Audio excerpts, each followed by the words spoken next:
Introducing the EC-790 electronic locker lock from LockeyUSA.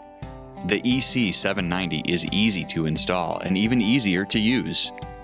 It replaces most standard locker locks and only requires 2 AA batteries. To install, insert batteries as shown, then replace the battery compartment cover, securing it with the provided machine screws.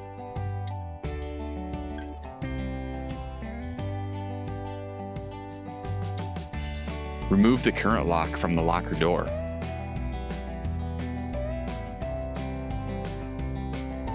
Next, slide the outside lock body through the existing holes and attach the inside lock body from the back side.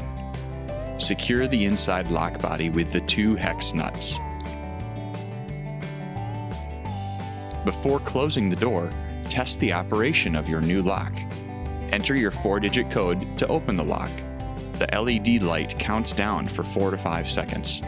The lock will remain unlocked until the locker door is closed. When the door is closed, the locker is locked.